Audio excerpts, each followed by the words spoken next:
Welcome to our channel. Today we how to subscribe to Geotab Fleet EV Insights, complete guide step by step clearly. Begin by navigating to the Geotab website. Once on the home page, locate the search bar at the top right corner. Type in Fleet EV Insights and hit enter. Click on the link that appears for Fleet EV Insights. You will be redirected to a dedicated page for the Fleet EV Insights service. If prompted, log in using your Geotab credentials. If you don't have an account, create a new one by clicking on the Sign Up option.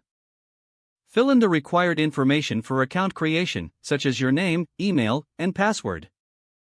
Upon completing registration, return to the Fleet EV Insights page. Select the subscription plan that best meets your fleet's needs. Review the details of the plan, including pricing and features.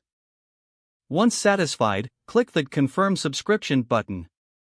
You may be asked to enter payment details, so have your billing information ready. Fill in the necessary payment information and confirm your payment. After processing, you will receive a confirmation of your subscription.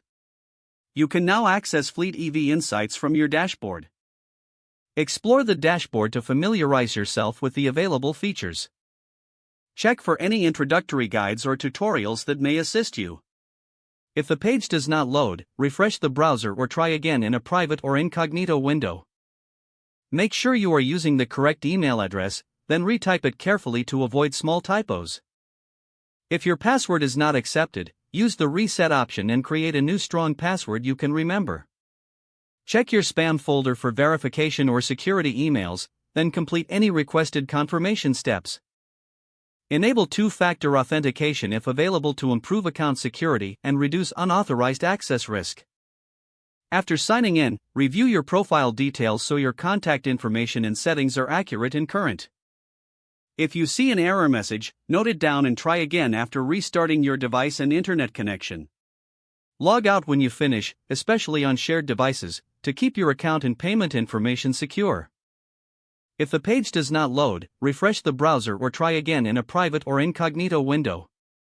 Make sure you are using the correct email address, then retype it carefully to avoid small typos. Don't forget to like this video and subscribe to our channel for more step-by-step tech guides.